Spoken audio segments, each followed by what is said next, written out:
Vous n'avez réclamé la gloire, ni les larmes, ni l'orgue, ni la prière aux agonisants.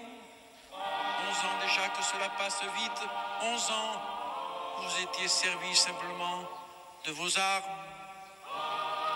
La mort n'éblouit pas les yeux des partisans.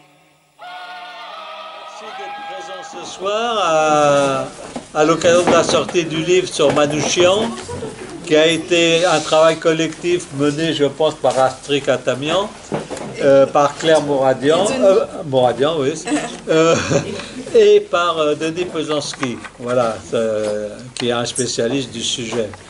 Voilà, alors ce livre, c'est un petit événement, je trouve, dans la mesure où il y a des inédits dedans, il y a eu des recherches, il y a beaucoup de photos, pour certaines méconnues. Je pense que, voilà, donc ce livre a été écrit par, je pense que c'est un des premiers livres qui a été écrit par des personnes qui n'ont pas été acteurs de cette période de la résistance. Jusqu'à présent, on a eu beaucoup de témoignages de gens qui avaient participé, que ce soit Méline Manouchian, Tchakarian, Voshkerichian, enfin il y a un certain nombre de... Milan Mavian, voilà, qui ont participé à cette période. Il y a eu beaucoup de témoignages, mais c'est une nouvelle génération là qui n'a pas connu cette période, qui n'a pas vécu cette période et qui a écrit sur ce sujet dans le cadre de l'entrée au Panthéon de Missak Manouchian et en hommage aussi à ses compagnons fusillés fusillés au Mont Valérien, donc le 21 février 1944. Voilà, donc je trouve que c'est un livre très intéressant que je conseille à tout le monde et qui est vu par un regard différent que ce qu'on a connu jusqu'à présent. Voilà. Tout d'abord, merci pour cette invitation. Merci à Edmond et à l'association et à tous ceux qui ont participé à l'organisation. Merci aussi d'être là, un soir quasiment d'hiver, sous la pluie, au fond de la cité du Vauxhall. C'est un plaisir aussi de vous présenter cet ouvrage qui vient d'être édité, qui est sorti la semaine dernière, hein, donc, qui est déjà en librairie, et comme l'a dit Edmond, qui a été écrit à plusieurs mains. Donc, en tous les cas, c'est un projet à l'origine qui vient de...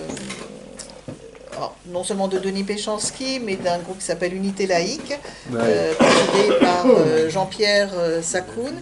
Alors, c'est une des associations qui a été à l'origine de la panthéonisation, mais ce n'est pas la seule. Il y a fait longtemps qu'il y avait des demandes dans ce sens-là, ou d'honorer le groupe Manouchian et Missak Manouchian en particulier, de façon particulière. Ça a commencé cette année, enfin la relance, il y a eu des rumeurs un peu partout. Il y a eu, si vous vous en souvenez pour certains, un colloque au Sénat au mois de février. Il y avait entre autres parmi les co-organisateurs Pierre Ouzoulia, donc le sénateur Ouzoulia, donc Unité laïque, et le thème était les étrangers dans la résistance, mais avec un focus sur Missak Manouchian. Et donc Denis Péchanski, qui était dans l'organisation et que je connais comme collègue du CNRS, m'avait sollicité pour y participer. Alors je dis, moi je ne suis pas tellement au fait de la résistance communiste, je travaille plutôt sur la France libre, notamment je publie aux archives diplomatiques, je suis dans la commission de publication des documents diplomatiques français de la Deuxième Guerre, et notamment on vient de sortir il n'y a pas longtemps non plus un des ouvrages, alors c'est par tranche chronologique, donc le dernier paru c'est sur les débuts de la France libre. Et je m'intéresse aussi aux Arméniens de la France libre, qui sont très nombreux, beaucoup plus nombreux en réalité, donc il y a plus de 500 Arméniens dans les rangs de la France libre, donc de juin 40 à mi-43, enfin jusqu'à Alger, l'entrée des troupes à Alger, 2 compagnons de la libération, donc voilà. Mais je lui dis, moi je peux faire ça, mais je lui dis, si tu veux quelqu'un sur la résistance des communistes arméniennes, et notamment sur Manouchian, eh bien, il y a Astrid Atamian qui a travaillé là-dessus, qui a fait sa thèse sur ce sujet-là. Dirigée par toi. Oui, mais en tous les cas, peut-être, mais enfin, en tous les cas, c'est toi qui as fait la thèse, qui doit paraître, je l'espère, bientôt. Et donc, du coup, on a invité aussi Astrid. Et quand l'idée du livre a surgi, donc aux éditions textuelles, qui est une belle maison d'édition diffusée par Actes Sud, mais qui est une maison d'édition indépendante qui fait des beaux livres, donc Denis nous a réunis à nouveau pour faire cet ouvrage. Et donc on a discuté du plan, donc on s'est réparti la tâche, donc on parlera ensuite chacune de nos parties respectives. Donc moi j'ai travaillé plutôt sur... ce qui était souhaité, c'est de faire une histoire de Manouchian, mais du couple Manouchian aussi. Donc le sous-titre du livre, c'est « Deux orphelins du génocide des Arméniens engagés dans la résistance française ». Et donc de partir en fait de la naissance de Manouchian quasiment à nos jours, c'est-à-dire il y a toute une partie sur la mémoire aussi de Manouchian.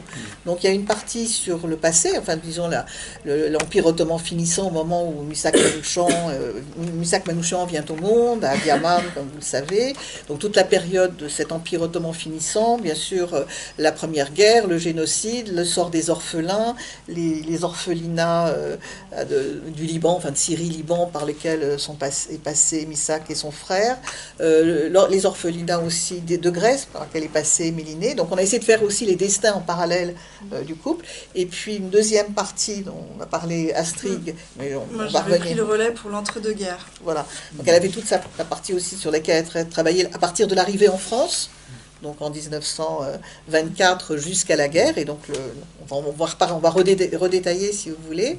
Et puis ensuite, donc l'engagement des Manouchians, etc., leur vie, etc. Et puis la troisième partie, c'est sur la guerre, la résistance, la répression, les filatures, et puis bon, le sort tragique final avec le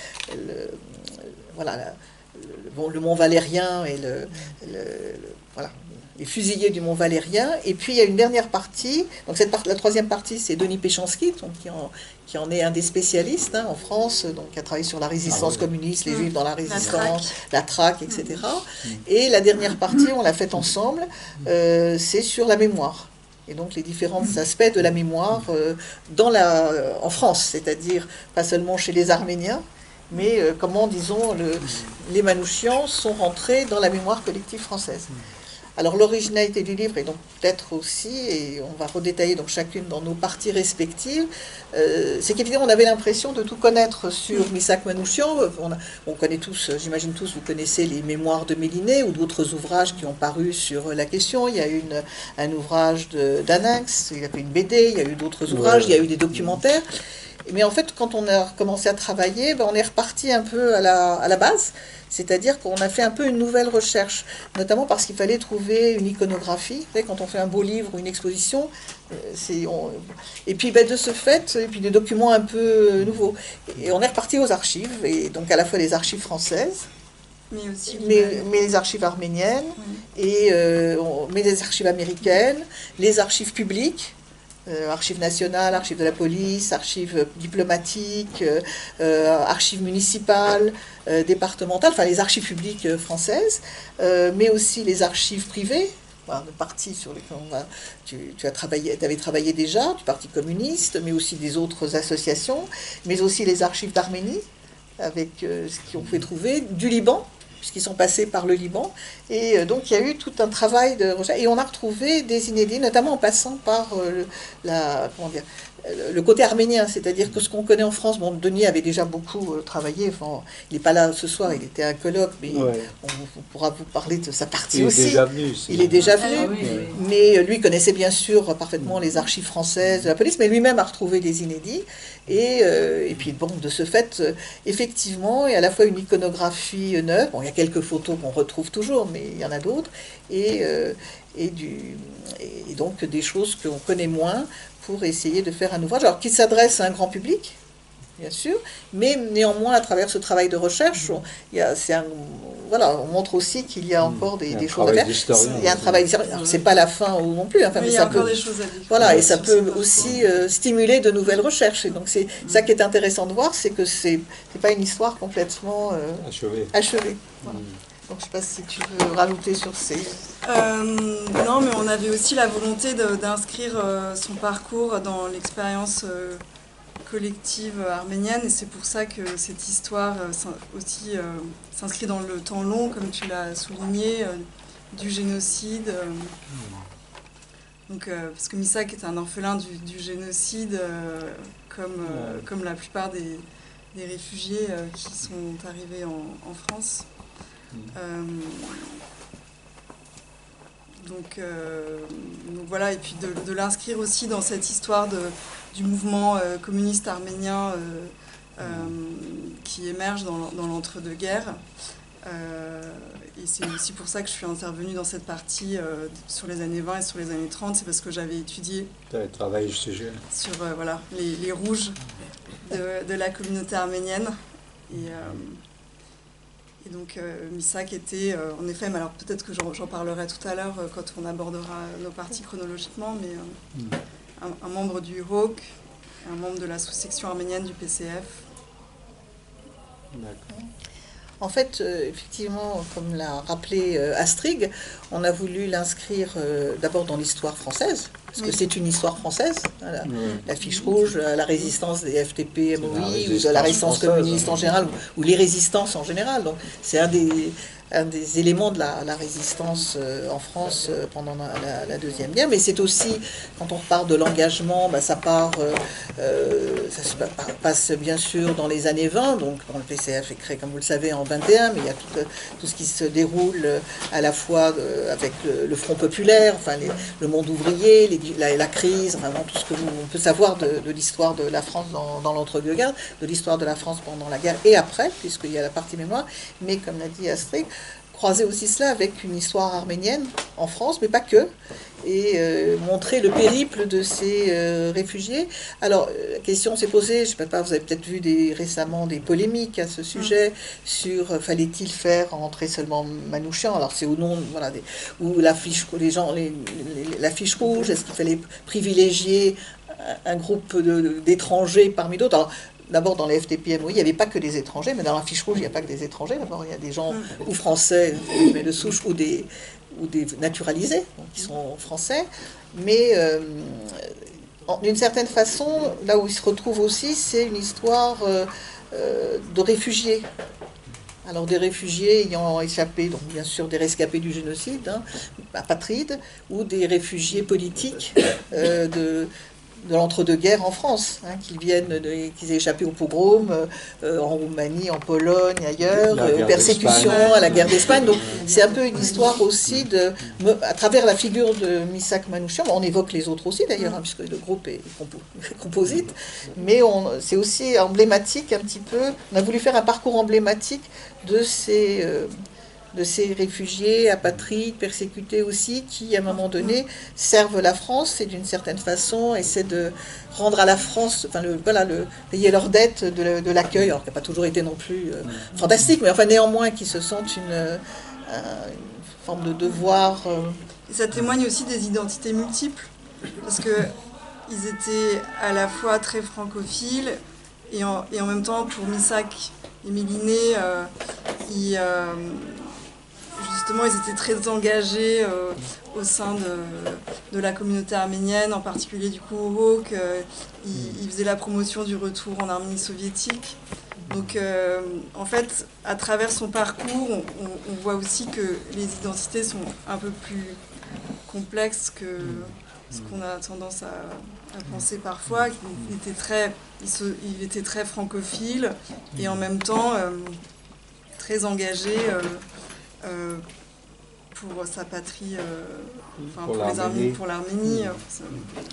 Et puis d'une certaine façon, en combattant bien sûr dans le cadre de la résistance française, ils ont aussi combattu, que ce soit Missak ou ses compagnons, ses camarades et différents membres, contre aussi les régimes qui les avaient persécutés.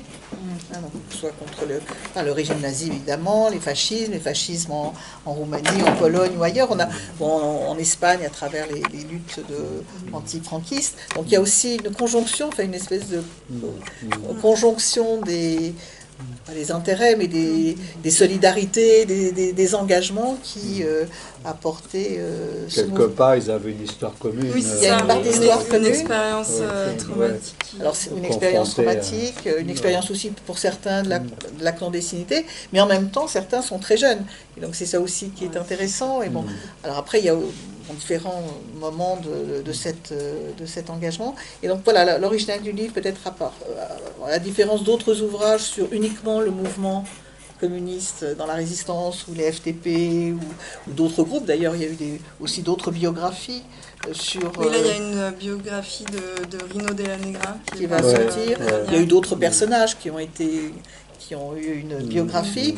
Là, évidemment, c'est autour de la personnalité de Manouchian, mais en même temps, c'est des histoires...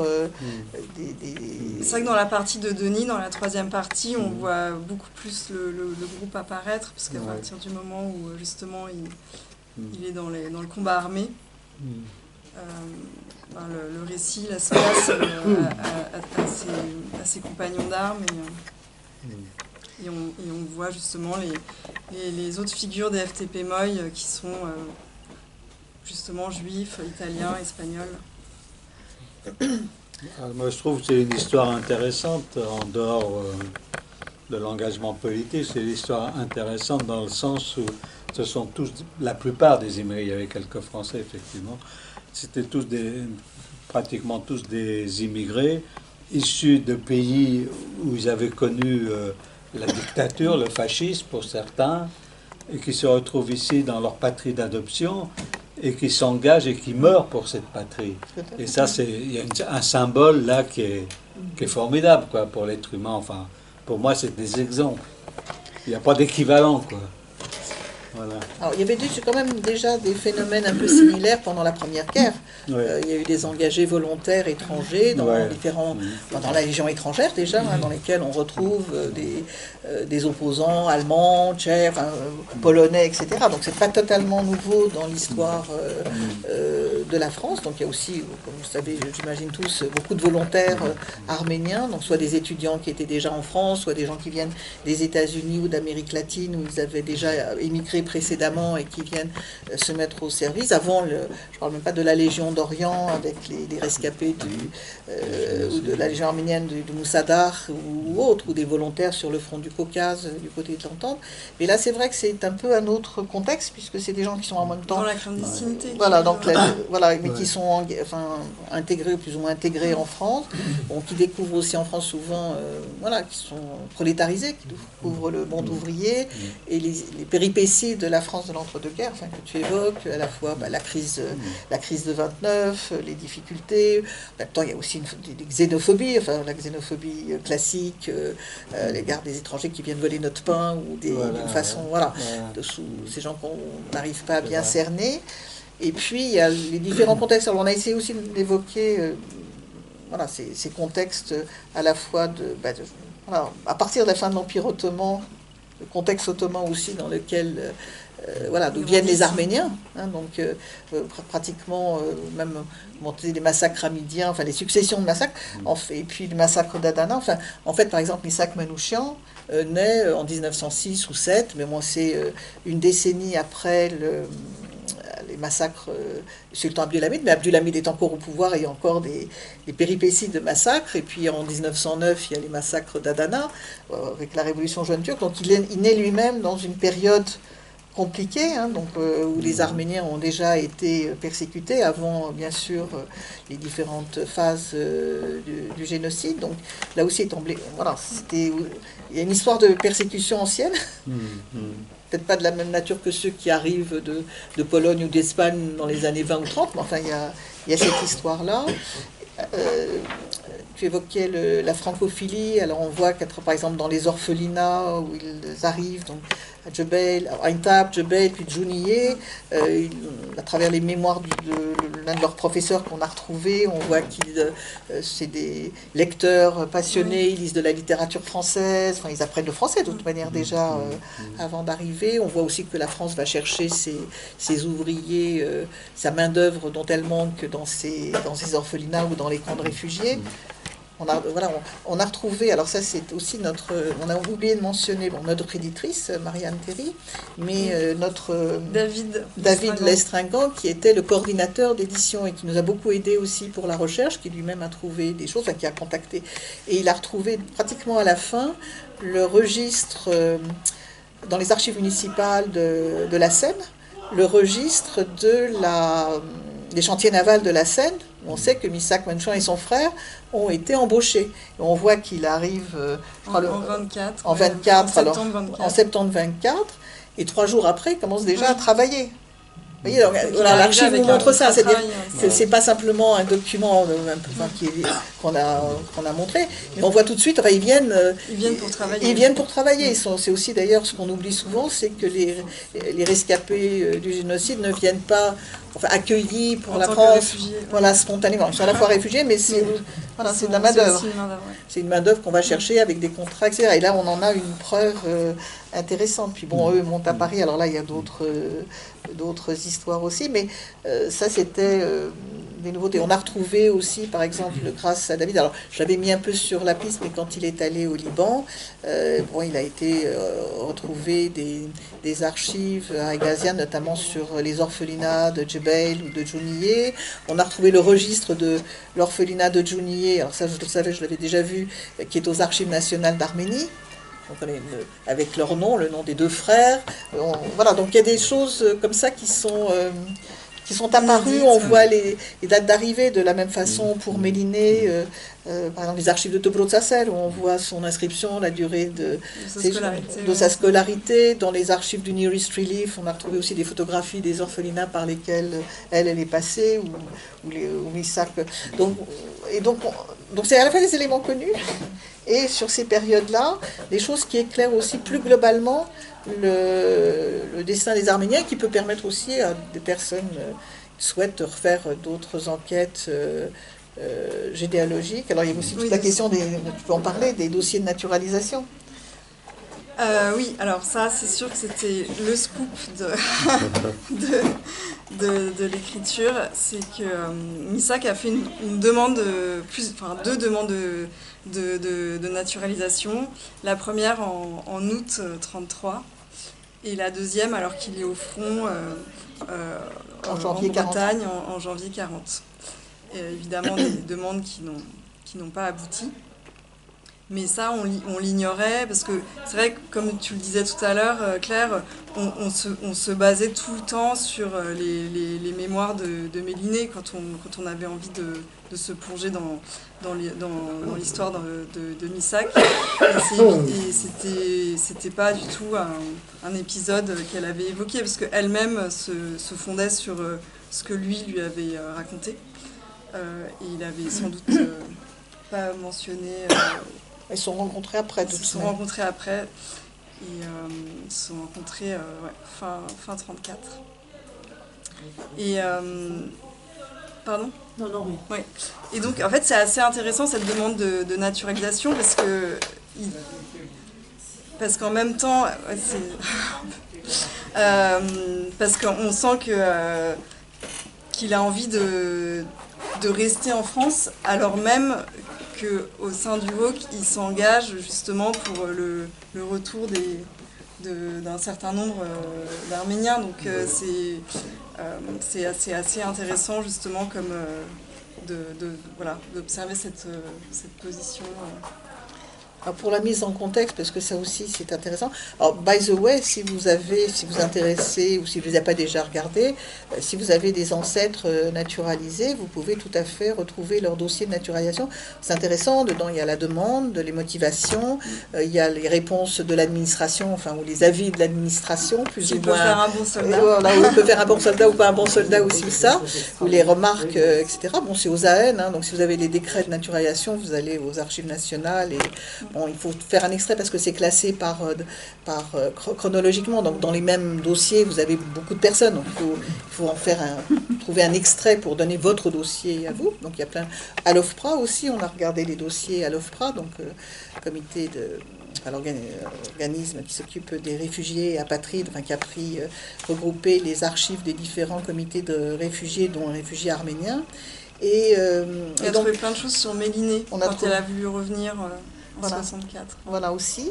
Et auxquelles elle a été confrontée à ce moment-là. Et en fait, dans l'histoire des naturalisations, alors c'est là où il faut remettre un peu en contexte français plus global, il y a eu en 1927 un décret pour faciliter les naturalisations. Parce qu'il y avait beaucoup d'apatrides qui étaient arrivés, des Russes, des Arméniens, etc. et d'autres, et il y avait du travail à ce moment-là. Et puis, par exemple, moi, mes grands-parents ont été naturalisés dans cette vague-là, de ceux qui ont, à la suite de ce décret, donc très tôt. En 30 ou 31. Et puis après, Donc quand Ça Missak, s'est resserré. quand Missak demande sa naturalisation en 1933, C'est trop eh tard. ben, c'est trop tard, puisqu'entre-temps, il y a eu la crise économique, les restrictions sur l'emploi des étrangers, etc. Et donc on voit que ça se resserre. Et puis après, ça va redémarrer après la Deuxième Guerre. Donc il y a un certain nombre d'autres personnes qui seront naturalisées après la Deuxième Guerre, notamment pour avoir participé à la résistance.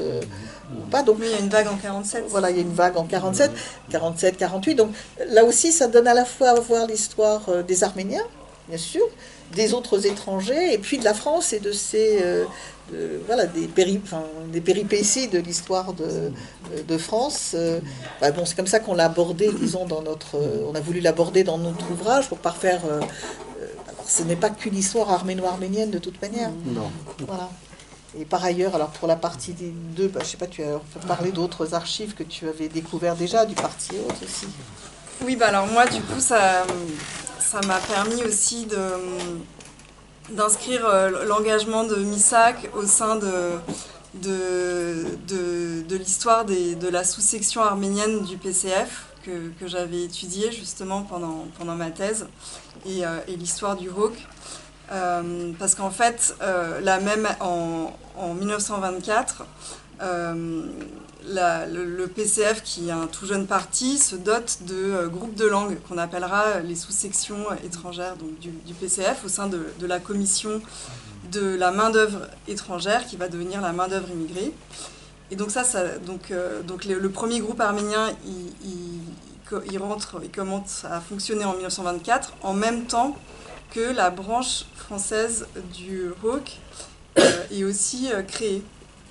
Donc la plupart de ceux qui vont adhérer et militer au sein de la sous-section arménienne du PCF vont aussi s'engager au sein du HAUC qui, lui, va rassembler de façon plus large des sympathisants qui ne seront pas uniquement des militants. Communiste. Voilà. Et donc Missak, lui, il fait partie de cette mouvance-là, donc il rejoint la sous-section. Alors ce qui est un peu particulier avec lui, c'est que j'ai l'impression qu'il a d'abord rejoint la sous-section et ensuite le HAUC, alors que d'habitude c'était plutôt la trajectoire inverse. Mais bon, ça se joue à quelques mois près et bon, bref, ça compte pas forcément. Mais donc voilà, donc c'était intéressant d'évoquer aussi à travers cette figure-là un engagement plus large, parce qu'en général, quand on parle des communistes arméniens, on pense à lui évidemment, mais c'était un vrai mouvement qui a commencé avant lui, parce que lui, à mon sens, Missak fait partie de la deuxième génération, celle qui s'engage au moment du Front populaire, alors que ça faisait déjà 10 ans que ces groupes-là étaient constitués. D'ailleurs, il y a dans le groupe Arpen Manoukian, Oui. qui lui est un vieux communiste, alors trotskiste, il est dans les cercles trotskistes, il rentre, fréquentait pas du tout les Arméniens d'ailleurs. Il fréquentait pas, mais bon après il a été persécuté en URSS par Staline. Après bon, il y a plein de péripéties, il revient, il repart. Enfin bref, il écrit sous des pseudonymes. Il est proche du fils de Trotsky. Il publie sous le nom de Tarov des analyses. Alors lui, c'est un vrai là, on a quand même affaire à des jeunes globalement. Même Manoukian n'est pas si vieux que ça. Mais là, c'est effectivement des résistants, des engagés. Et lui, c'est vraiment un révolutionnaire quasiment professionnel, avec une idéologie très constituée, avec pas simplement le... Oui, alors que Manouchian, il vient à la politique à travers les lettres au départ, voilà. Et son engagement, son activité éditoriale. Donc, Et alors là, on a même récemment, Denis Péchanski a découvert, alors le livre était déjà paru, donc on n'a pas pu en faire mention, mais il se trouve il a vécu longtemps à Châtenay-Malabry, et en regardant l'adresse à laquelle Missak Manouchian, dans une lettre à son professeur qu'on a retrouvé, donc son professeur de Djounié, il dit envoyez-moi le courrier à mon adresse à Châtenay-Malabry, et 44 avenue Jean Jaurès. Ouais. Oui, vous Et donc, connaissez et en le fait, kolkhoz. voilà. Et en fait, J'étais au 32, voilà. mais bien après. Mais justement, Denis, voilà, qui a passé une partie de sa vie là-bas, a découvert qu'à cette adresse-là, en réalité, il y avait un petit phalanstère communiste et que Missak a vécu là-bas. Et maison donc, collective. voilà, une maison collective, et que donc c'est par ce biais-là, peut-être en plus Oui. du monde ouvrier, qu'il est Qui s'en venu est- à cet engagement. Et donc voilà, ça c'est intéressant. On a aussi quand même fait aussi des petits focus, parce qu'on cherchait là encore des photographies, donc des amis, etc. Donc sur Louisa Aslanian, Las, avec Ouais. des photographies, un peu que vous allez voir de pique-nique et autres, qu'on a retrouvées dans les archives du musée Charens de Yerevan, un musée d'art, d'histoire de l'art, enfin d'art et de littérature. Donc il y a aussi ces compagnons. On a mieux daté ou mieux identifié certaines photographies qui n'étaient pas bien Oui, légendées dans pas bien légendées dans l'ouvrage de Méliné. On est reparti par des sources arméniennes. La revue Chang, par exemple, ou Meshagout, on la retrouve sur... maintenant, elle est numérisée, donc on a pu trouver des numéros. Il y avait d'autres numéros, bien sûr, d'autres revues qu'on a retrouvées à la Nouba. Et même là, alors là, c'est une autre dame qui participe à un documentaire que va faire Denis Péchanski. Nous a mis sur la piste dans les archives à Montreuil, d'archives qui avaient été déposées par Sema, l'autre poète avec lequel il a publié la et qui première revue. ensuite part Voilà. de son côté. Voilà, il se sépare, mais on a retrouvé non seulement une lettre à Sema, donc un peu une lettre de fâcherie, enfin, qui montre pourquoi ils sont séparés, alors sur à la fois des questions d'organisation de la revue, de finances et autres. Bon. Et le manuscrit d'un de ses poèmes, Sur le Amana. voilà, qu'on retrouve voilà, Nouvel An, qu'on a retrouvé publié après dans Chang et qu'on a traduit, mais de sa main. Donc il y a des choses aussi assez touchantes de retrouver des documents comme ça manuscrits, comme la lettre à son professeur qui a paru dans Spiouch, donc c'est Borikian, et lui-même a écrit un petit carnet quand Manouchian est devenu célèbre, dont on l'a interrogé, donc il a écrit un petit carnet qui sont dans les archives de l'université Agazian de Beyrouth, où il raconte ses souvenirs de l'orphelinat, de Manouchian, mais aussi des autres enfants. Donc on a des éléments aussi sur la vie à l'orphelinat, sur comment ça se passe. Et là, du coup, je voulais dire que vous trouverez pas mal de choses justement dans les légendes, parce que l'idée c'était aussi de faire un livre avec plusieurs niveaux de lecture. Et, parce que même s'il est assez gros, on était limité en nombre de caractères, comme souvent. Donc, vous ne retrouverez pas forcément la même chose dans le... C'est pas la même chose, mais il y a des compléments en fait. Exactement. On a des compléments dans là. On a essayé d'utiliser des citations des uns des autres, des citations, que ce soit ou de Méliné, ou de Skelitian, ou de Même, ou de Azavo, ou autres, sur certaines photographies qui redonnent là aussi du contexte. Alors sur la partie 3, c'est surtout Denis qui a travaillé, même si on a aussi apporté des C'est choses. le combat armé. C'est La partie combat armé, résistance, traque, filature, les organigrammes de la police sur le travail de la BS2. Voilà, pour situer les gens, etc. Enfin voilà, toute cette toile d'araignée, les archives des interrogatoires, des fouilles. Puis même quelque chose, vraiment que j'ignorais, parce que beaucoup d'autres ici le savaient, mais les archives de l'abbé Stock et l'abbé qui accompagne les fusillés au Mont Valérien, et où on voit que, donc c'est en allemand, on a publié l'extrait, où on voit que Missak, outre la lettre, a demandé à être confessé et à communier. Donc alors ça renvoie aussi tu disais, à une autre facette de son identité, donc il peut être à la fois communiste, arménien, croyant, peut-être catholique, parce que je crois qu'à Djounié c'était un orphelinat plutôt catholique, mais bon, pas que. Et oui, du coup ça illustre aussi ce paradoxe très arménien de communistes qui pouvaient justement fréquenter l'église, dont le siège était à Ichmiadzin, alors que certains Tachnak boycottaient la rue Jean Goujon. Oui, mais c'est un trait de caractère des... C'est l'essence même. C'est l'essence même d'être communiste. C'est un trait de caractère des gens athées, et entre autres communistes. Souvent, quand ils meurent, ils vont à l'église. J'en ai connu très peu qui ne sont pas allés à l'église. J'avais J'avais un oncle qui était un communiste pur et dur, comme on disait à l'époque. Ben, quand il est mort, il a été à l'église, il a voulu aller à l'église. Et ça, c'est un trait de caractère des Arméniens, je trouve. Oui, c'est très arménien. Compte tenu aussi de l'histoire de l'église dans l'histoire arménienne, je pense. Après, peut-être qu'on trouve la même chose chez les Italiens. Oui. Alors là, enfin, en tous les cas, on a... Alors sinon, on avait d'autres documents qu'on n'a pas pu mettre, hein, parce que malgré tout, on était limité.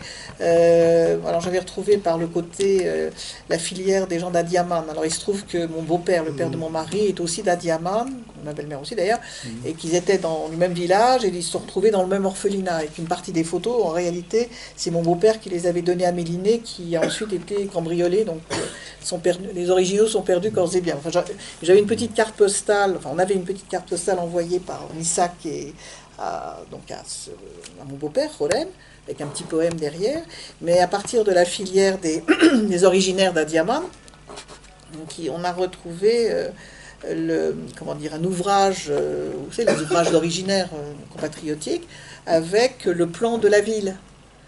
Et on n'a pas trouvé beaucoup de photographies de la ville, le plan de la ville, parce que le frère, à un moment donné, raconte au professeur qu'ils sont de ce quartier-là. Donc on pouvait même situer le quartier. Bon, ça c'est passé un peu à la trappe dans l'ouvrage, mais pour vous dire que quand on commence à tirer un fil, de même Méliné, si on parlait un peu de Méliné aussi, alors on est parfois disons, en opposition avec Denis Péchanski. Alors il avait, nous deux, plus l'éditrice farouchement féministe, pour montrer aussi le rôle des femmes, parce que traditionnellement c'est quand même plutôt les hommes qui ont été mis en avant.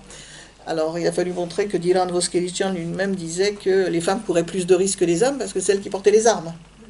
Qui emmenaient les armes jusqu'au lieu de l'attentat, parce que les hommes étaient plus souvent contrôlés, et c'était les femmes qui portaient, puis de toute manière qui participaient au combat, qui ont payé aussi de leur vie, et même taper à la machine. Par exemple, la sœur de Sema raconte dans un interview qu'il était interdit de posséder des machines à écrire, et que donc si on vous prenait en un vêtement, c'était dangereux. Donc Méliné, aussi on a retrouvé à partir même de ses souvenirs l'orphelinat par lequel elle est passée, les photographies. Donc Dada, sa mère l'a mise dans un orphelinat américain, donc j'ai retrouvé les traces. On a après passé d'Adabazage en Grèce, à Corinthe, puis après à Tebrotsaser, on a retrouvé le parcours à Marseille, le registre où elle est inscrite avec sa sœur et la durée du séjour. Donc c'est vraiment il y a encore des choses à faire, et en fait c'est pas si compliqué en réalité quand on commence à tirer le fil. Puis la dernière partie, c'est sur la mémoire, effectivement. Alors là aussi, la mémoire, Denis, on a collaboré bien sûr, il a été un peu plus maître d'œuvre aussi quand même de cette partie, en montrant les différents, ce qu'il appelle les régimes mémoriels, c'est-à-dire qu'il y a eu différents moments de la mémoire et de la résistance en général, et des différentes composantes de la résistance, et des différentes participations. Voilà, c'est un peu, vous savez, pour rappeler le récit en 40-44 millions de collaborateurs, en 44-40 millions de résistants. Bon, il y a eu ce phénomène-là, mais après, les rôles des uns des autres, même sur les déportés ou les persécutés, la mémoire de la Shoah a parfois été mise à l'écart au profit entre guillemets, de la mémoire des déportés plus généralement. Il y a la question des prisonniers de guerre. Enfin, il y a différents moments.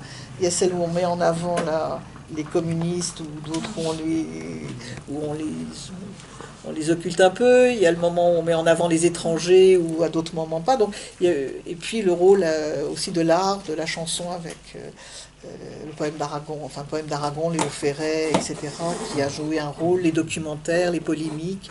Donc, même la mémoire de Manouchian au sein de la communauté arménienne, elle est aussi intéressante, parce que dans l'immédiate après-guerre, il me semble qu'il y a uniquement la JAF et le Front National Arménien, qui ensuite va être remplacé par l'UCFAF, qui célèbre justement la mémoire de Manouchian. Et ensuite, c'est petit à petit, mais ça va prendre du temps, mais le reste de la communauté va s'en emparer. Ce que je voudrais dire à ce propos-là, c'est tout à fait exact. Hein. On a été souvent les seuls, et même jusqu'à présent. Pendant très longtemps. Ouais. Et même jusqu'à maintenant, sauf à l'exception de l'association des anciens combattants arméniens, qui eux aussi commémoraient le 21 février. Oui, mais il faisait partie des mêmes cercles, non, la NACRA? Non, la NACRA était... Parce qu'il n'y avait pas de Garabet Touloumjian qui... Oui, il y avait un peu toutes les... Il y avait, et il y a encore, je suppose, un peu toutes les sensibilités. Hein. Les grands hommes comme De Gaulle, de leur vivant, ils ont été combattus. Hein. Il y avait De Gaulle, puis il y avait une opposition, ce qui est normal. Mais aujourd'hui, tout le monde, plus ou moins, se réclame de Gaulle. Tu as tout à fait raison. Il fait consensus dans l'opinion. Mandela, dans un autre domaine, c'est la même chose. Et Misak Manouchian, dans la communauté arménienne, moi je me souviens, on faisait des cérémonies à Alfortville, on déposait une gerbe en dessous la pancarte de la rue du groupe Manouchian, des Arméniens qui traversaient le trottoir pour nous éviter. Wow. Aujourd'hui, Misak Manouchian, fort heureusement, il fait consensus. Il fait devenir une icône. Voilà. Et c'est bien. C'est bien, les grands hommes, qui ont marqué leur époque, qui fassent consensus, c'est une bonne chose. Et j'ai l'impression que c'est passé par finalement la classe politique française. À partir du moment où les hommes politiques français se sont adressés aux Arméniens en leur parlant justement du combat de Manouchian, finalement, les autres cercles de la diaspora se sont justement appropriés cette figure aussi. Il a certainement joué outre, comme tu disais, les hommes politiques, sans doute aussi le contexte de la reconnaissance. Les Hauts-Ferret et autres, ça, et puis Aznavour aussi. Je veux dire, ça suivit un peu la montée en célébrité d'Aznavour, qui était proche de la famille, qui en parle dans ses mémoires, sa sœur en parle. Il y a un ensemble qui fait. Et derrière tout ça, il y a aussi la marche entre guillemets vers l'intégration, le fait que les Arméniens, ça traduit le fait que les Arméniens maintenant font partie du paysage français. Donc c'est aussi ça que ça... Et pendant un moment aussi, c'était une figure qui était dont le combat était rappelé justement dans le cadre de la lutte pour la reconnaissance du génocide. Je voulais vous demander, est-ce que vous avez eu accès aux archives d'Arsène Tchakarian? Non, mais justement, alors moi je me demande... Est-ce que quelqu'un sait ce que deviennent justement tous les documents qu'il avait accumulés chez lui? Parce que je me souviens être allée chez lui en 2008, donc il y a hyper longtemps, pour l'interviewer. Et c'était un peu une caverne d'Ali Baba avec des papiers dans tous les coins. Et qu'est-ce que ça devient? Et ça pose aussi la question des archives des militants de la cause arménienne de façon plus large. Arsène Tchakarian est un des fondateurs de la Fédération des combattants résistants franco-arméniens. Donc vous avez un Krikor Djidjirian. Et il connaît très bien son épouse et sa fille. Et je pense que par son intermédiaire, moi je le verrai dimanche, puisque dimanche on a une manifestation à Corcoran pour justement l'arrestation de Manouchian. D'ailleurs qui a eu lieu à 80 ans. C'est dimanche à 11h là qu'il va dire. Mais aujourd'hui on a eu et donc on va déposer une gerbe, etc. Enfin la fédération va faire avec la mairie. Par contre, lui pourrait peut-être vous introduire au niveau de son épouse, Arsène, et de sa fille. C'est très difficile parce qu'ils sont un petit peu, je dirais, ferbés en disant « ça nous appartient, c'est à nous », etc. Mais les archives sont toujours chez lui, toujours vous savez dans sa maison, qui est à Ivry. Voilà. Oui. Donc Tchakarian, je t'ai mis sa fille est toujours. Et vous avez déjà vu ce qu'il avait à peu près? Monsieur Krikor Djidjirian, oui, lui, il sait. Il y a les qu'il archives de il Carayan, oui. j'imagine que Carayan Ils aussi. étaient très liés ensemble avec Arsène, tous les deux, ils étaient très très très liés. Alors, sur la question, et d'ailleurs j'ai entendu un petit aparté de Tchakarian, bon, que j'ai rencontré, mais que je connais pas comme toi Non, mais moi, pour ta thèse, etc. Mais enfin, en tous les cas, Denis était très sceptique, Denis Oui. Péchanski, en disant qu'il y a beaucoup d'inventions. Alors là, on a affaire aussi des fois, bon, quelque chose qui existe dans tous les cercles, dans tous les milieux, c'est-à-dire des gens qui ont été proches à un moment donné et qui veulent un peu que la gloire du personnage rejaillisse aussi sur eux, bon, des phénomènes assez humains. Donc voilà, il était très méfiant vis-à-vis de ce qu'il disait en disant c'est pas très exact. De même pour Méliné, il était un peu méfiant des... Et je pense que Méliné, alors il y a à la fois, bon, c'est l'ouvrage d'une veuve, alors là aussi on a des soucis avec parce le qu'elle veuvage. accusait Holban aussi. Voilà, elle accusait Holban, mais donc il y a eu toute cette polémique. Et donc, Dans les années 80. dans les années 80, bon, il y a ça, mais donc les terroristes à la retraite, mais bon, Denis montrait que c'était pas Holban, mais Davidovich, et que Davidovich avait certainement parlé, mais que la police était déjà au courant de toute manière et que ça n'aurait pas changé grand-chose. Enfin bon, il y a ça, mais d'une façon générale, c'est vrai qu'à un moment donné, c'est pas forcément l'enjolivement voulu, mais bon, après tout, c'est un ouvrage de veuve, donc en hommage à l'être aimé, mais il y a des approximations, parce que parfois les souvenirs sont flous. Quand elle raconte, par exemple, sur sa jeunesse, il y a des choses justement que j'ai essayé de débroussailler, Oui, on n'a qui pas peuvent, recoupé, ouais. qui peuvent pas être recoupées, parce qu'elle mélange des périodes. Par exemple, elle parle des massacres d'Adana, enfin, elle évoque des trucs qui sont des situations d'Adana. Il y a ce qu'on a aussi entendu. Bon, puis quand elle a écrit ses mémoires, elle n'était pas non plus toute jeune. Enfin, il y a des souvenirs plus ou moins flous, il y a ce qu'on a entendu, c'est réécrit. Bon. Après, il y a la question des mémoires, effectivement, des individus. Il y a, alors, dans celle qui nous a aidé, il y a Katia a passé des photos, ou accepté qu'on utilise des photos. Katia Guiragossian, donc la petite nièce de Méliné.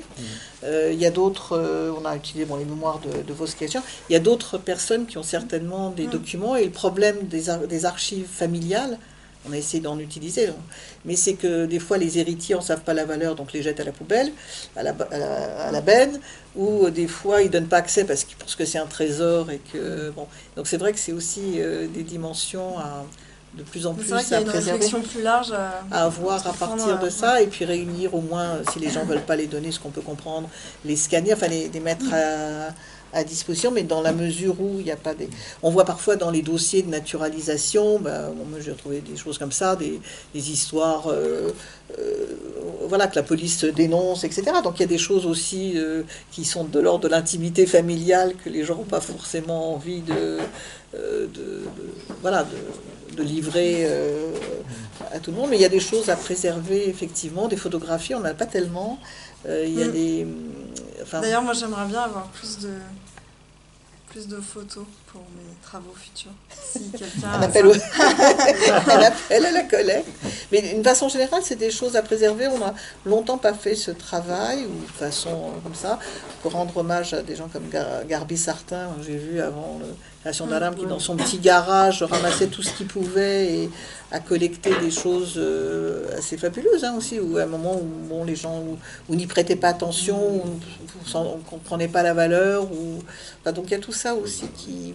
Donc il y a aussi, je disais tout à l'heure, il y a encore sans doute des pistes à explorer. Mais sur Tchakarian, on ne sait pas quelle est la part du réel, quelle est la part de l'invention. Sur Karajan, par contre, Mireille Bardakchian qui a fait, vous savez, une série d'interviews, et donc elle est en train aussi de faire une thèse sur les mémoires des femmes, enfin, à partir de ces entretiens qui ont servi notamment à Mémoire arménienne. Et donc elle a un long interview de Karajan. Mais apparemment, enfin, je lui ai demandé justement, plus crédible, parce qu'il était à Dessine et que bon, elle est Dessine, mais elle m'a dit qu'elle a réécouté l'interview et qu'en fait, il parle plutôt de la vie d'après-guerre, de la diaspora, enfin voilà, plutôt que il passe assez rapidement, parce que je voulais voir s'il n'y avait pas des extraits qu'on pouvait utiliser pour l'ouvrage de ce qu'il avait raconté en interview orale, et donc il y a ce genre de...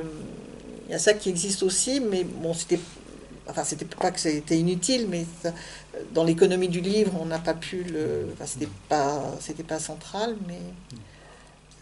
enfin voilà, donc il y a encore des choses à explorer. Oui, Effectivement, les ah, archives familiales associatives aussi. En fait, il faut les déposer où à la Et celle de contemporaine? l'église arménienne. Pardon? Celle de la rue Jean Goujon. Alors, Et je sais, j'ai posé la question une fois. alors, dans une vie antérieure, il y a quelques années, j'ai participé, j'ai dans le conseil d'organisation, à un grand colloque organisé par Delumeau, les archives de France, enfin les archives nationales, l'épiscopat, enfin tout ce que vous voulez, des autorités catholiques, le consistoire, etc., sur les archives religieuses en France. Alors c'est un problème parce que vous savez que depuis, il y a la loi de séparation de 1905, donc c'est devenu ce qui est resté dans l'Église sont des archives privées, entre guillemets. En fait, jusqu'en 1905, tout ce qui était avant 1905, c'est parti aux archives nationales, et surtout notamment ce qui était avant 89. Et comme il y avait des trésors, des reliques, des machins, ils les ont planqués, donc moi, il y a tout ça. Hein. Donc c'était pas aussi un petit peu méfiant. Et puis, mais donc c'est des archives privées. L'idée de ce colloque, c'était de préserver justement. Parce que quand les monastères ou les disparaissaient, ou certains registres paroissiaux, dans l'église fermée, etc., pareil. Et donc moi, on m'avait chargé des archives de l'église arménienne, des églises orientales et orthodoxes. Alors je suis allée à l'époque à l'église arménienne. Enfin, d'abord, chez les catholiques, on m'a dit « Oh, c'est catholique, c'est pas église orientale. » Bon. J'ai dit « Oui, mais voilà, l'évêché, l'archevêché, d'accord, enfin ils y participent. » Non, non, non, c'est pas arménien. Et donc aux archives de la rue Jean Goujon, m'a dit « Oui, oui, ma fille, tu viens quand tu veux. Tu viens quand tu veux. » Je suis venue plusieurs fois. Et en fait, il s'agissait non pas de regarder dans le détail, mais de regarder un peu ce qu'il y avait, quel type de documents, et voilà, d'aider à préserver en disant, ben voilà, si vous avez besoin d'aide d'archivistes professionnels, voilà, voilà ce que ça contient, et puis éventuellement les permettre à la consultation selon vos propres conditions. Alors pour les églises orthodoxes, les Russes, ça n'était pas triste non plus, parce qu'il y a les pro-Moscou, pro-Constantinople et leurs frontières. Et donc voilà, et donc là aussi, puisqu'il y a des problèmes de propriété, de ci, de ça, les Roumains, il y a celle qui était avant le régime communiste, et puis celle qui était après, pareil pour les Bulgares, pareil pour les Serbes, et les églises orientales, ils voient arriver les Arméniens, ne sont pas non plus très contents, enfin bref, il n'y a que les Grecs qui m'ont très bien accueilli, mais là aussi il y a des disputes. Bon. Donc pour les archives religieuses, mais même pour les Arméniens, il y a ces querelles internes, et une espèce de méfiance. Et du coup, rien n'est forcément bien préservé, parce que le problème c'est des archives, conserver des archives, c'est un métier. Classer des archives, c'est un métier. Ne serait-ce que préserver le papier. Parce que il y a de l'acide, il y a du machin. Donc les archives, j'ai été très long, mais pour vous dire que c'est un problème très global, et qu'au moins c'est pas réglé, qu'on pourrait peut-être essayer de le faire à un moment donné. Mais il y a pendant très longtemps, au sujet de la dénonciation, pourquoi Manouchian, son groupe a été arrêté, etc., on a évoqué beaucoup de légendes, on a évoqué des tas de choses, y compris des complicités au sein du PCF, etc. Est-ce qu'avec toutes les recherches que vous avez opérées, est-ce qu'on en sait un peu plus? Je crois que vous avez déjà à peu près vous avez évoqué le sujet. Et moi, je pense qu'on a dit beaucoup de choses sur cette arrestation. Mais moi, quand j'ai lu le bouquin, en prime time, j'ai vu qu'en fait, il a été suivi pendant très longtemps, très longtemps. Il y avait même un flic qui s'appelait Plancheneau, qui est le nom d'un de mes copains en plus. Je me demandais si c'est pas son père ou son grand-père.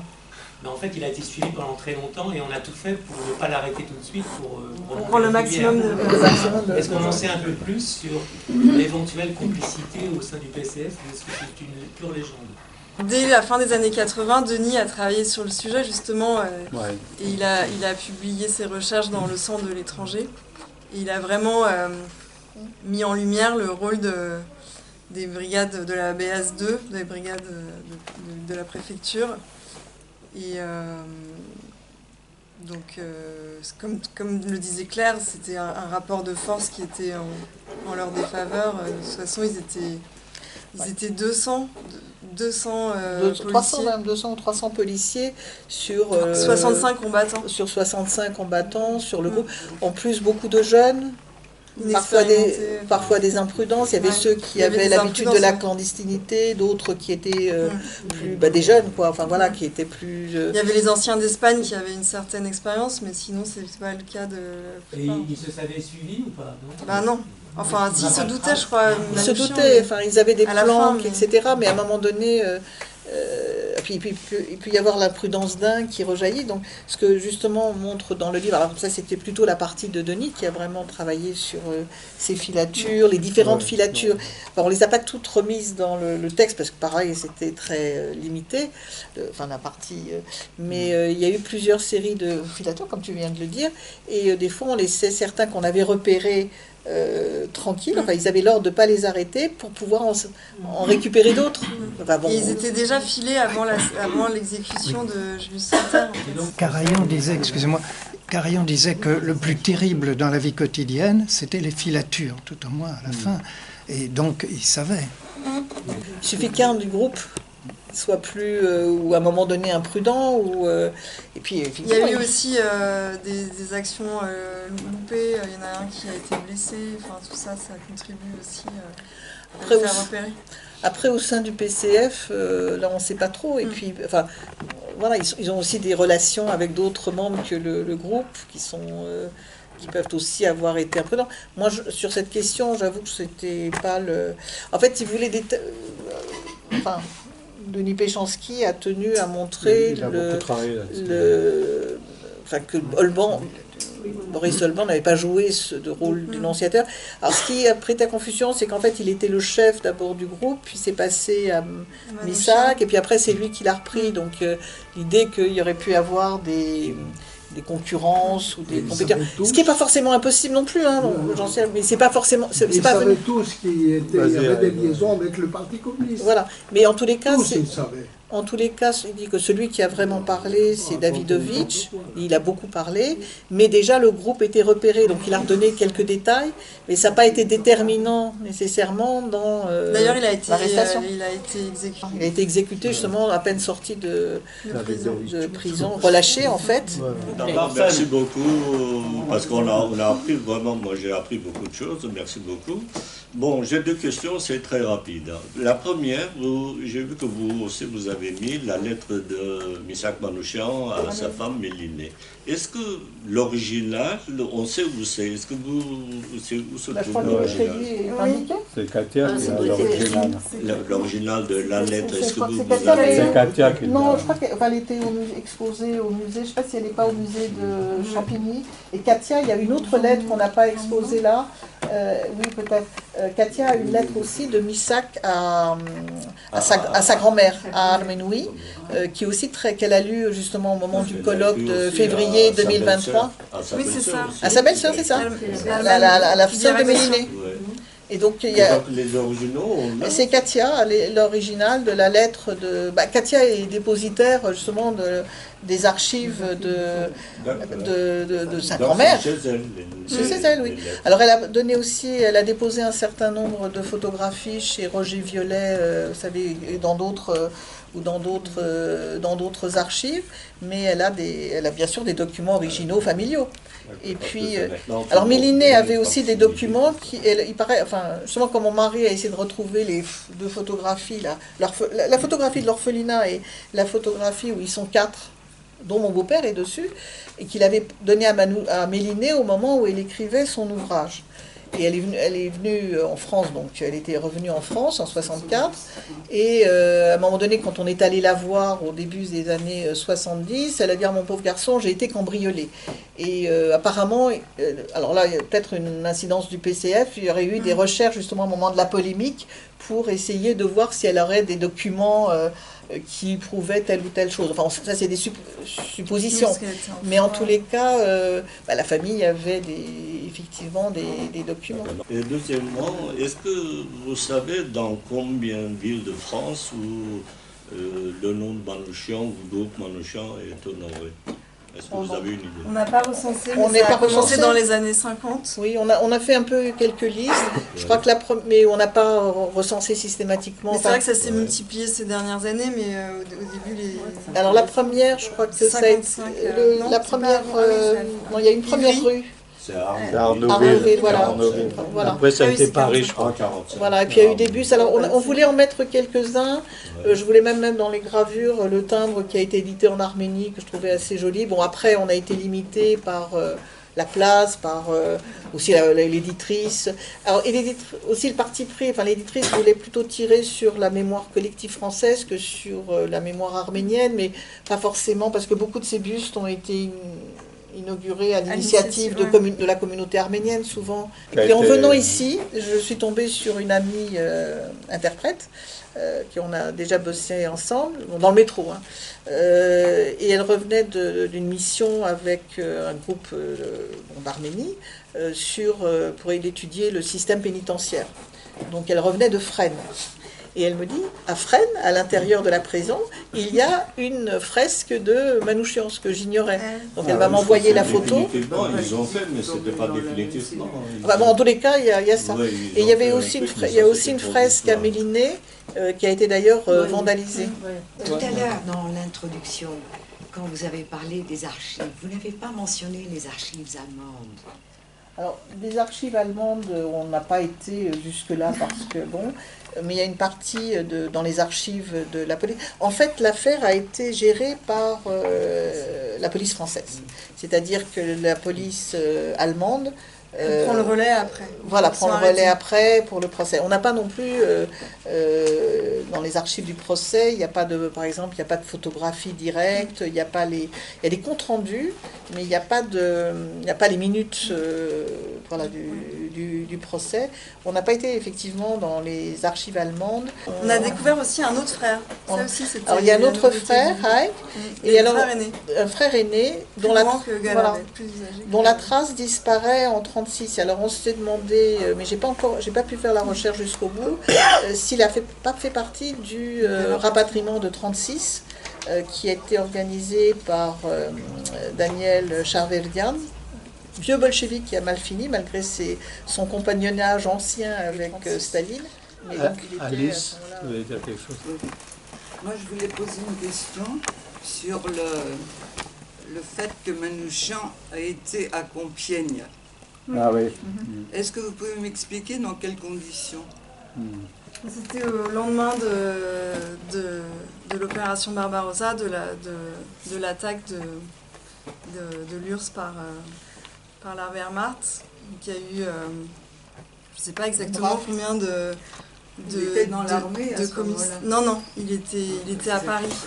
Il était à Paris et il a été, donc il a fait partie des communistes suspects qui ont été arrêtés, mais lui, les Allemands c'était un camp sous administration allemande et pas française, et ils n'ont pas retrouvé suffisamment d'éléments pour le garder, et avec Kaldian, donc ils ont été arrêtés au même moment et relâchés au même moment. À un moment, on lui pose la question. Est-ce que vous êtes communiste? Oui, c'est ça, il dit non. Et le PC lui dit tu peux pas dire. Oui, bien sûr, bien sûr. Mais il y a eu une première arrestation. Oui, tout à fait. Il y a eu une première arrestation quand même au moment d'un événement que certains n'aiment pas rappeler, du pacte germano-soviétique. Il y a eu des arrestations de communistes, bientôt l'interdiction du PCF et une arrestation des communistes. Donc, c'est à ce moment-là que il a été arrêté une première fois. Il va au Bernay. Il est resté combien de temps alors en fait, justement, moi je pensais au départ qu'il était resté beaucoup plus longtemps à la santé. En fait, il reste 1 mois et demi. Et donc justement, c'est nos recherches là, dans le cadre de ce projet, nous ont... Et donc, oui, parce que je suis intéressée par Compiègne, bien sûr, pour mes raisons familiales, mais c'est parce qu'au début, à Compiègne, le mur, il n'y avait que les noms des déportés. Et maintenant, on a ajouté le nom de tous ceux qui sont restés à Compiègne. Et maintenant, il y a le nom de Manouchian aussi sur le mur. Moi, je suis arrivé en France en 1966. Et je ne connaissais rien de l'Arménie réelle, c'est-à-dire de l'Arménie soviétique. Je savais, en 1966, j'avais 19 ans, et je savais qu'il n'y avait pas d'Arménie. Alors, je me place un peu... Quand Misak Manouchian est arrivé ici en France, Il est arrivé parce qu'il était orphelin, il avait perdu un frère. Hein. Il arrive là, il est perdu, il ne sait pas pourquoi il est là. Et il découvre il ne sait pas pourquoi il est là. Petit à petit, il découvre l'histoire de l'Holocauste, bien sûr, il l'a vécu, mais pourquoi? Les raisons, c'est que il y avait une grande volonté des pays européens de recréer un État. Vous le savez, je ne vais pas m'attarder là-dessus, mais ici, tout de suite, il a senti le besoin, puisqu'il n'avait aucune fortune, de travailler, de gagner sa vie et d'entrer dans le mouvement ouvrier. C'est comme ça qu'il a adhéré au Parti communiste français dès le début. En même temps qu'ils ont créé, comme vous avez très bien dit, les originaires arméniens de France, ils ont créé le HOG, Hayasani Oknutiangovide, et ils ont souvenu à la survie de l'Arménie. À la survie de l'Arménie, alors qu'il y a une partie des Arméniens qui étaient eux aussi opposés à l'Arménie. Ça, il faut le dire. Misak Manouchian, ce n'est pas tous les Arméniens qui étaient pour la résistance. Il y avait une partie des Arméniens qui a collaboré avec les Allemands. Il y a des affiches, il y a des revues, il y a tout ça. On ne peut pas dire que tous les Arméniens, ils étaient des résistants. Non, mais attendez, que je finisse et après... Non, il ne faut pas laisser dire, il ne faut pas laisser sous-entendre que Misak Manouchian est tombé du ciel. Misak Manouchian n'est pas tombé du ciel. Il est rentré dans la résistance parce qu'il était communiste. C'est parce qu'il était communiste. Et il ne faut pas oublier que le groupe Manouchian n'était pas composé par Manouchian. Manouchian, c'était le dernier chef. Et la MOI, elle a été créée par le Parti communiste français. Le mouvement des ouvriers immigrés, ça a été créé par le Parti communiste français. C'est une grande honneur pour la France, ça je le dis, et le peuple français, de les introduire au Panthéon. Et ça, c'est unique au monde. Mais on l'a rappelé, son engagement, justement, on n'a parlé que de ça, son engagement au sein du PCF et du HOC. Mais voilà, mais si je peux rectifier un certain nombre de choses historiquement, sur la base des faits. Alors d'abord, Misak Manouchian arrive en France, comme on l'a rappelé, à 18 ans, puisqu'à 18 ans, les orphelins à qui on apprenait un métier dans les orphelinats pour qu'ils puissent gagner leur vie, que ce soit au Liban, en Syrie, en Grèce, en Arménie, indépendante puis soviétique, Misak Manouchian est arrivé en France, comme on l'a rappelé tout à l'heure, avec un contrat de travail. Et 3 jours après son arrivée, comme beaucoup d'Arméniens rescapés sont arrivés en France parce qu'on est allé les chercher pour travailler, pour compenser le manque de main-d'œuvre en France. Comme on l'a fait devenant tout au long de la Première Guerre, travailler sur les archives de la Première Guerre, je publiais notamment le volume des documents diplomatiques français de 1916. En 1916, l'un des grands combats de la France, il y a le front, les différents fronts, et il y a ce que j'ai appelé le front du travail. Et donc on cherche des ouvriers partout pour compenser le manque de main-d'œuvre. Donc il y a les femmes à l'usine, ça vous savez tous, et on va chercher des ouvriers partout. On en cherche en Chine, qu'on fait venir avec les coolies chinois, qu'on fait venir avec des contrats. On en cherche dans les pays neutres, on en cherche même en Russie. Les Russes disent oui, mais on en a besoin aussi. Donc on cherche des ouvriers. Donc après la guerre, a fortiori, on cherche des ouvriers. Non mais écoutez, laissez-moi finir si vous le permettez. Donc il arrive, non pas qu'il a, il rentre pas de plein pied, il cherche pas à rentrer dans le monde ouvrier, il tombe dans le monde ouvrier. Comme beaucoup d'Arméniens qui arrivent, qui sont rescapés, qui ont tout perdu, qui ont parfois un vrai métier, parfois pas de métier du tout. Et donc ils tombent dans le monde ouvrier, ils sont souvent des anciens paysans, mais d'accord, mais lui, je crois que sa famille était de famille d'artisans. Non mais vous avez dit, il veut rentrer dans le monde ouvrier, il veut pas. Il est obligé de travailler comme ouvrier. Alors il découvre effectivement le communisme à travers cette prolétarisation dans le monde de l'usine, mais on l'a dit aussi, Astrid l'a rappelé aussi, le mouvement communiste en France aussi, quand il arrive, il a 3 ans. C'est pas le parti vers lequel on se porte nécessairement. Enfin, je veux dire, c'est le partage du contre-tour entre la vieille maison SFIO et le... Ok. Mais voilà, par entre guillemets, contamination par entourage, il rentre dans ce mouvement. Sur l'Arménie... 10 ans après d'autres. 10 ans après d'autres. Mais sur l'Arménie, il n'y a pas des gens qui sont pour ou contre l'Arménie. Il y a des gens qui sont pour l'Arménie indépendante et des gens qui sont pour l'Arménie soviétique. C'est pas pour ou contre l'Arménie, c'est pour ou contre un régime. C'est pour un régime ou pour un... Voilà, c'est pas pour ou contre l'Arménie, c'est pour ou contre le régime soviétique.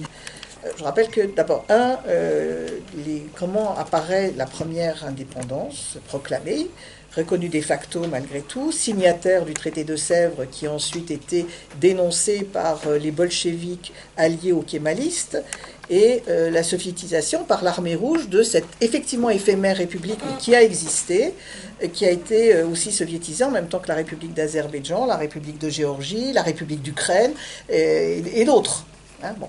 Donc ces indépendances, certes, ont été éphémères, mais ont été l'initiation de la restauration de l'État.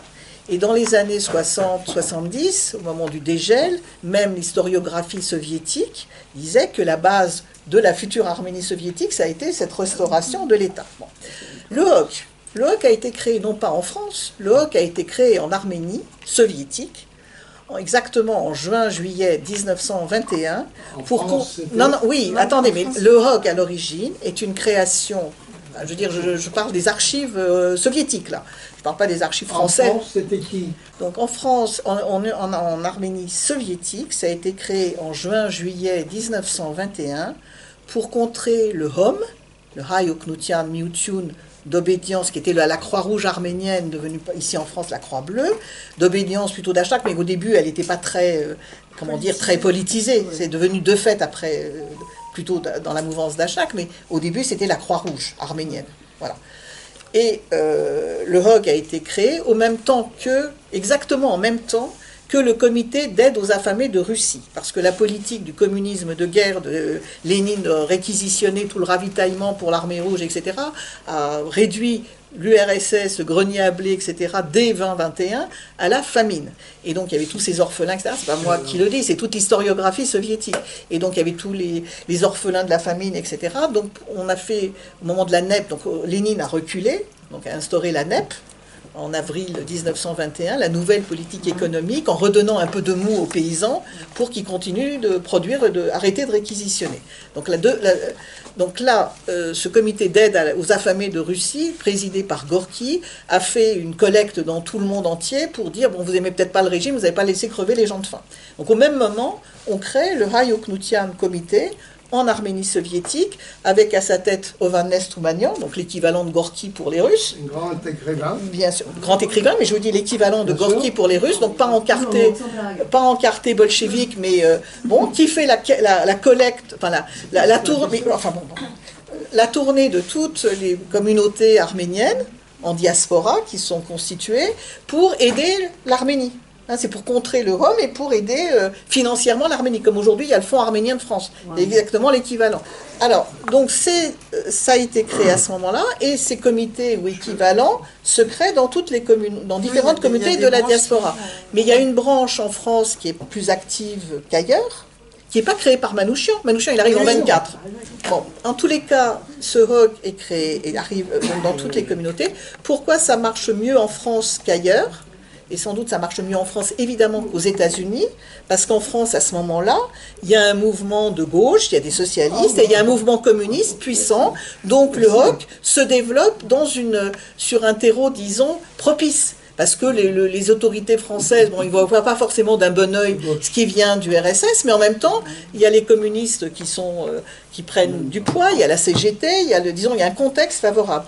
Mais au début des années 20, arrivent en France, donc les premières vagues de rescapés du génocide, ce qu'on a évoqué, qui viennent des camps de réfugiés, de rescapés, soit de France, enfin de Grèce, et principalement de Syrie-Liban, qui sont des pays sous mandat français. Syrie-Liban. Donc on va chercher, la France a besoin de main-d'œuvre, les usines ont besoin de main-d'œuvre, les textiles par exemple de Dessine, dont on sait la réputation des soyeux arméniens ou des tisserands, ou de ci, de ça, donc on va chercher de la main-d'œuvre là-bas, comme on va en chercher ailleurs. Je vous ai dit, pendant la guerre, on va en chercher en Chine ou ailleurs. On cherche des bras. Comme dans les années 60 en France, au moment des 30 Glorieuses, on a été chercher, avec contrat, des ouvriers étrangers. Puis après, la porte s'est refermée, et comme dans les années 20, après la crise, avant la crise, on naturalise, après la crise, on naturalise plus. Donc c'est en porte-à-faux. Donc, quand Manouchian, donc il y a à peu près 60-65 000 Arméniens qui arrivent en France au début des années 20, en 23, 24, 25, puis après, un petit peu de façon plus perlée. Et c'est ça la communauté. Et qui sont ces gens-là? C'est des gens, alors, il y a d'autres travaux qui ont été faits, j'ai un petit peu travaillé là-dessus aussi, mais Anouchkun, Tastrig et d'autres. Il y a principalement des Arméniens ottomans, entre guillemets, ex-ottomans, qui ont été flanqués dehors par Kemal. Après, on a tenté de les ramener en 18, au moment de l'armistice de Moudros, on a tenté de les ramener, notamment en Cilicie, c'est par l'histoire de mon grand-père, et puis la victoire de Kemal les a à nouveau chassés.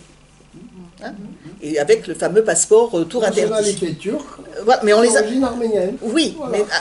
mais d'accord, mais ils arrivent avec un passeport ottoman éventuellement, ou turc, marqué retour interdit. Ok. Et ils sont dénaturalisés par les Turcs. Donc il y a des... Ok. Qui sont-ils? Et donc il y a un petit groupe aussi d'Arméniens du Caucase, eux chassés par les Soviétiques, qui ont aussi dénaturalisé comme les Russes. Hein, et il y a des... Mais ce que je dis. Bon. Alors, quand ils arrivent en France, ce sont principalement, comme vous le savez, c'est nos ancêtres, c'est nos grands-parents. Ce sont des orphelins, plus ou moins âgés, et ce sont beaucoup de femmes. Hein, et donc, c'est ça, le groupe.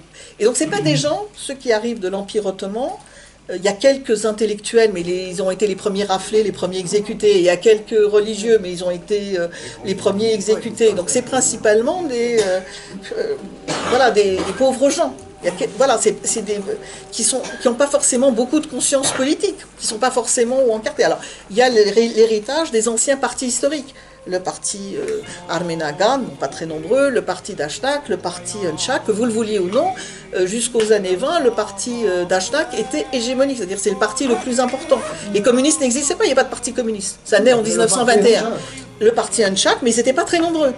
Et le parti Unchak, si vous regardez la géographie des partis, le parti Unchak qui se veut marxiste, il existe surtout dans l'Empire ottoman mais il existe surtout dans les villes où il y a un monde un peu ouvrier.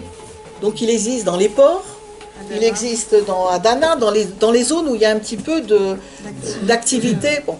Traditionnellement, les Arméniens, comme d'autres mouvements, comme les Juifs, etc., de ces régions-là, comme les Russes, c'est une population rurale. Alors la population rurale, je suis désolée, un peu comme la population rurale française, elle n'est pas attirée par des partis partageux, etc. Elle est plutôt attirée par des partis qui répondent plus justice sociale globalement.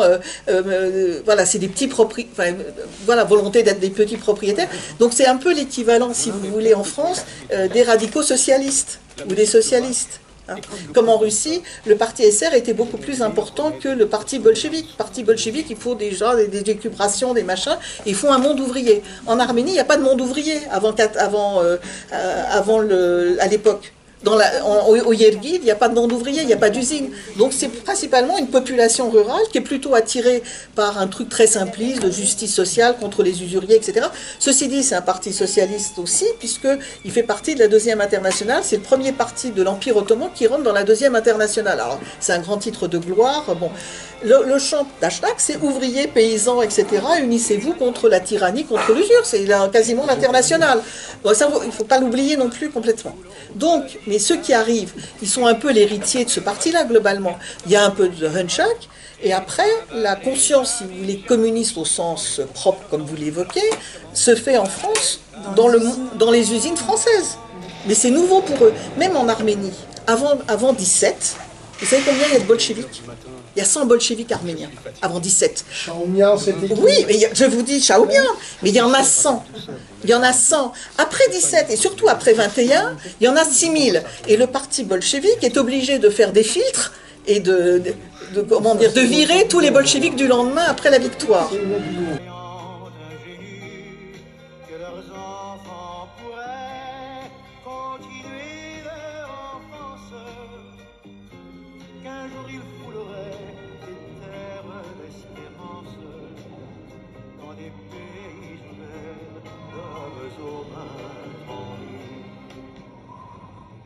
question, en tant que descendant de Sema et de sa sœur Maria Tadjian, voilà, du côté de ma grand-mère paternelle, Janine Bartagnan. Je voulais savoir si vous avez trouvé des choses sur leur relation à tous les deux. Ouais. En fait, on a trouvé une lettre. De Brouille. Donc ça a été déposé par la sœur de Sema aux archives à Montreuil. Et donc c'est une des recherchistes pour le documentaire de Antenne 2. Il va y avoir un documentaire sur Antenne 2 qui va sortir, qui nous l'a montré, enfin qui nous l'a indiqué, qui nous l'a même envoyé. On a si ça vous intéresse, je peux vous envoyer le PDF. Quand j'étais enfant, je voulais devenir comédien. Mais la vie a fait de moi un poète esselé. Et en fait, c'était une lettre donc de Brouille avec c'est une lettre de Manouchian à Sema. Pas la même conception. Voilà, de Brouille au sujet de la conception du journal, de Brouille au sujet des problèmes financiers, des interférences de ci, de ça. Et donc, en fait, ils se séparaient. Et ça explique pourquoi Chang, qu'ils ont fait créer en même temps, disparaît à ce moment-là. On a vu donc la fin du numéro correspond des derniers numéros correspond à ça. Et après, ils suivent chacun une aventure littéraire ou journalistique séparée. Il y a la collection complète de toutes ces revues qui est en ligne. Ah mais je sais bien. Oui. Et alors le premier. Parcouru déjà et c'est en partie grâce à elle que j'ai pu faire ça. Wikipédia. Alors après la guerre, le premier numéro de la revue Anaïde qui reparaît rend hommage aux trois.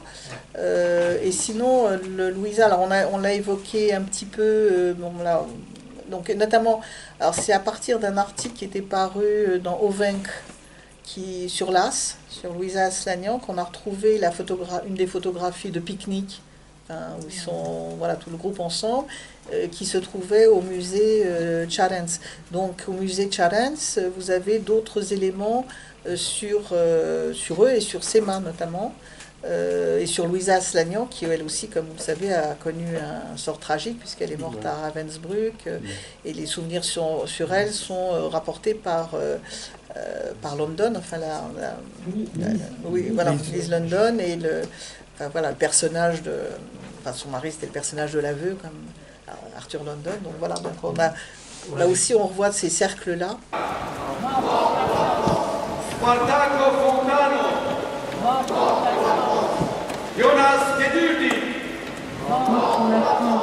Emmerich Glass, mort pour la France, Léon Goldberg, mort pour la France, Slama Zivat, mort pour la France, Stanislas Kubacki, mort pour la France, Cesare Lucarini, mort pour la France, Misak Manouchian, mort pour la France, Armenak Arpen Manoukian, mort pour la France. Pendant la guerre, ça se précise, mais pareil, pendant la guerre, il y a un moment donné, il y a des différences, il y a des communistes qui s'opposent au pacte germano-soviétique, il y a des ruptures au moment du pacte germano-soviétique. On a combattu Hitler, c'est pas pour accepter ça.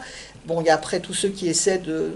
Bon, la résistance communiste, il y a certains qui commencent très tôt, mais elle commence surtout après Barbarossa, et puis beaucoup après Stalingrad, y compris au niveau de la résistance générale. Et après l'opération Torch, c'est-à-dire l'arrivée des Anglais et des Américains à Alger. C'est-à-dire que on devient plus audacieux au fur et à mesure que la possibilité de la victoire se rapproche. C'est après Mais après, au contraire, on est un peu soulagé de ne pas aller se battre. On essaie de s'appuyer sur les neutres. Et on essaie de faire des mamours à la Turquie et à l'Italie qui sont officiellement neutres. C'est comme ça qu'on leur a donné le Saint-Jacques d'Alexandrette pour les ramener, comme au moment de la Première Guerre, dans le bon camp. Donc ça, c'est aussi les turpitudes de la diplomatie franco-britannique. Je pourrais vous en dire beaucoup. Mais disons, ça se précise après de 1943. Mais en 1943, qu'est-ce qui se passe? On a le mouvement de résistance unie, autour de Jean Moulin. Et on a le Front National qui est composé et de communistes et de Dachnak et de gens non pas encartés. C'est-à-dire le Front National, c'est une émanation, c'est un front antifasciste, mais dans lequel on retrouve tout le monde.